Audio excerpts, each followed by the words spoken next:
about Kubernetes. Now, it's a fancy word that has been around for a long time. I was wondering what it was. I just initially wanted to, put the Pentaho Server up in the cloud. Started with AWS, and there was loads going on. It was utterly confusing to me. There were, various approaches on how you could handle it. And it seemed like in many instances that AWS itself grew organically. They added bits and bits over time, and they had different ways of automating things. And while you could achieve these things, eventually it all seemed quite specific to the particular product that they were offering. Now, Kubernetes itself is quite an awesome solution. So as said, it came out of Google. They had been using it for a very long time in the background, and eventually open sourced it, like 3 years ago or so. And it's a solution that is properly thought out, so it hasn't just organically grown, but someone actually, properly sat down and thought, what do I want to achieve with this? It's all about how you can provision servers, nodes in the cloud, deploy your app. What happens if your app goes down? If a certain node goes down, you don't want to manually get involved. There should be a mechanism to get your node up and running with the app again. It solves a lot of problems and makes your life a lot easier. So, basically, the other thing that is quite important about it, it's declarative. So that means you say, for example, I want 5 nodes for my app, and then it will take care of it. You don't say, I want 3 more or something. You always specify exactly how much you want. And you also can make this dynamic. Say, for example, today there's not much traffic for your app, but tomorrow, I don't know, there's a special event. Then you can set special rules in place that would trigger then more nodes to be added. So you can fully automate this. So today we're trying to understand how we can fit Pentaho Server into this whole game. But up front, let's understand the workflow. So Docker is still around. Docker is one of the options to run a container in Kubernetes. You have other runtime environments as well. That's quite great. So it doesn't constrain itself to just Docker itself. So you start off with a Docker file, specify all the dependencies, package everything up, build your image, and then basically upload it to a registry. And then, when you deploy things, the reason why you want to put it in the registry is you don't want to build it on each node, you just want to basically download it on each node, so that makes the whole setup a lot easier. As you see, there's also a version control system involved, so you always want to properly version your Docker file. Right. And it's also all about microservices. Why is this important? It's important in the sense that you want to scale different bits of your app in different, with different scale. Let's say you want the front end, you want 5 nodes, but for the backend database you might only need 2. So you kind of try to break everything apart into its individual components to be more dynamic. So, as we heard earlier on in the great security talk, Pentaho itself uses 3 databases, so Jackrabbit, Quartz, and Hibernate. You can store them, let's say, in Postgres or MySQL. If you externalize that. So that's something we definitely have to do because we want to break the one big service apart into its smaller components. So when you download the Pentaho server, everything is together in one, so it would start up its own database, internal database, but we want to break this apart because we want to scale that differently. So the question is also, how do we approach that? So, of course you could say, yeah, I take care of everything when I build my Docker file, like what database I choose and so forth. And you also have to think about when do I actually supply all the real values. Let's say you need to think, how do I supply the IP addresses, the passwords, various config aspects. So who in here has ever set up Pentaho Server from scratch and properly configured it with LDAP and things like this? Raise your hands. All right. Did you enjoy that? Was it great? No. Okay. So yeah, it's pretty, yeah, it's a lot of work. Let's put it this way. You have to go through, I don't know, 30, 40 files. So you need to understand, first of all, which files do I have to change, and second of all, you want to supply all this information dynamically. So you want to supply, as I said, IP addresses, passwords, and so forth. And you need the mechanism to do that. So that was a bit of a challenge here. First, the question was, when should I supply this, those values? So is it while I'm building the container, or will it be later? And yeah, it is later.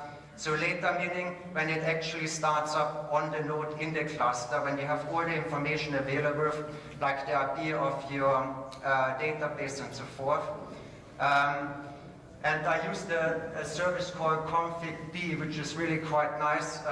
You create the template first, so that would be one of the standard files that you touch when you set up a server. You just remove all the hard-coded bits and set up certain variables. And then there's a second file where you then can supply the real values later on, and it will do that all for you. Right, Kubernetes itself, how do you actually create something there? So you declare it, as we learned before. You use a YAML file, which is extremely easy to read. There's no programming or anything involved. As long as you're more or less familiar with the syntax, it's fairly easy to get going, even for someone who has never, let's say, written a line of code. It's fairly straightforward. And in Kubernetes itself, there are various concepts. There are deployments, there are stateful sets and things like this. It's basically a high-level abstraction of what you want to achieve. So, for example, with a deployment, you can specify, okay, take my app, which is in this Docker image, and you can say, okay, put it on 3 nodes, and the nodes have to have at least 8 gigabytes of RAM and so forth. So you kind of define what you require, and in a very easy language. I won't go into all these details because that's a little bit too much for here, but let's go to this one. So if you look at it from a Pentaho perspective, you always want a main entry point that is accessible from the outside. So in a very, very simple form, you have a simple load balancer there. And just behind that, you have your let's say two Pentaho servers. You can always scale, but I started with 2 for my simple example. And these ones then in the background can then talk to databases. Again, in my example, I used Postgres, but you could use anything else that suits you. And using this simple setup, you can scale, for example, the Pentaho servers differently from the backend database, depending on how much traffic and so forth there is. And the way you scale is pretty easy. You would just go back to your YAML file and increase the 2 nodes, for example, to 4 nodes, and redeploy this, and Kubernetes would take care of everything else.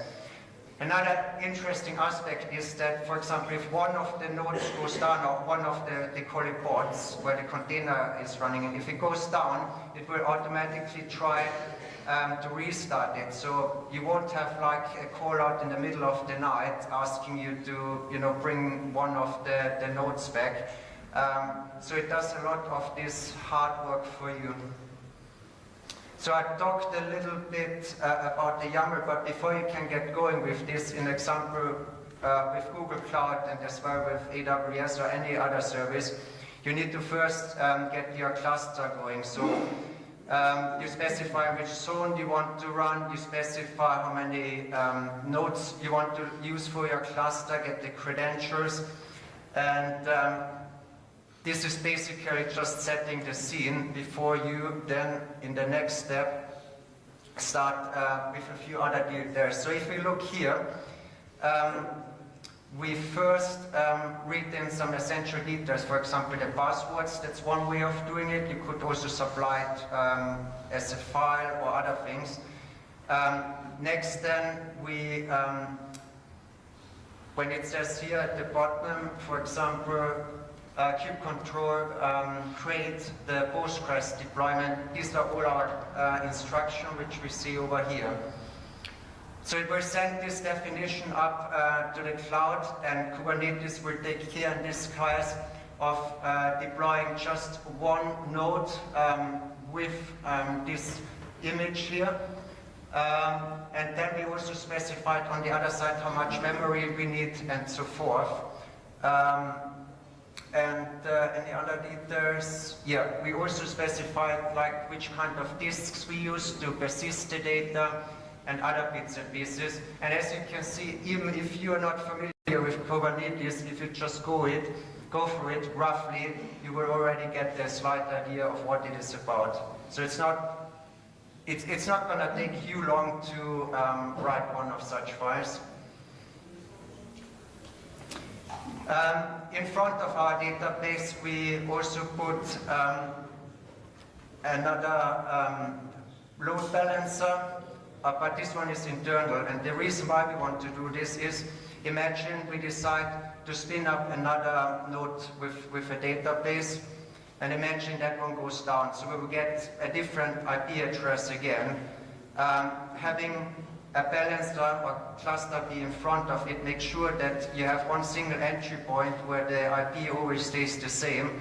And with the nodes in the background, or ports as it's called in the Kubernetes world, they can change IPs at random. Kubernetes will make sure that the service point is always aware of which IPs are available. And to any other app that's calling that database service, it will always just communicate via this static IP.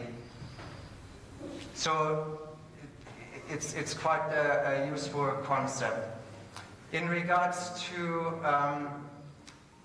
the Pentaho Server, now there's a lot of work going into making the configuration dynamic. So writing the Docker image itself is fairly straightforward. You can do that probably in an hour. But then making sure that all the configuration files are set up in a dynamic way, it's kind of, yeah, a lot of work. You could probably spend a day or two easily on it, and then still have to test it to make sure it works. So that, remember before I said we use config D, it has the concept of a template, so that will be again your actual configuration file, like for example security properties or something like this, where you replace the hard-coded value with a variable, and then you have the second part where you specify which values should go into it. So these values and everything we load via these first two commands. They will also set a lot of environment variables. So once the Docker container is running, these variables will be available, and the Pentaho server will pick it up. Again, here we deploy a definition, so Pentaho standalone definition, and a service endpoint. In this case, we want two containers running. We use my custom image in this case, and there's a lot of variables here, a lot more than you can see on the screen, nearly endless list. We also add an endpoint, and this one listens to 8080 and will be available from the outside world. So everything inside is not accessible. You have just this one entry point that you can call from the outside world, so everything is properly protected. In this case, as you see, we also mount a few other volumes here. Sorry, that was the load balancer. And then there are a few improvements that I had to make. So there's an issue you can't just start everything up at random or simultaneously. There's a certain dependency, so you need to make sure, for example, that first your database is fully functioning and all the databases are set up, so jackrabbit needs to be there and everything else. So you need to control this kind of dependency. And there's something called init container. So it's kind of the Kubernetes way of defining, okay, before I can actually start the Pentaho server, I need to check that jackrabbit is ready, I can communicate with it, and so forth. And the way it's done in this case is, it will just spin up another small container, issue a query to the database, check if the database is there, and if everything is successful, only then spin up the Pentaho server. A few other interesting things is, for example, also readiness probe, meaning that, so the container starts up, and in the monitoring tool, it will indicate when it's ready. But you only want it to be ready when certain conditions are met. So in this case, again, I check for jackrabbit, that it exists and is properly working before saying, yes, this service is accessible. And you can do, in this case, a similar probe for checking, is it actually running continuously? So let's say your service has been running for, let's say, several hours. You want always to have a check every X minutes to make sure it's actually still working as you expect it to do, and if it's not working, it will automatically restart. So that's called liveness probe. And then everyone who got tremendously excited about Kubernetes by now, read this book. In my humble opinion, it's probably one of the best tech books out there. And yeah, I strongly suggest you buy it. And that's the end of my presentation. Thank you.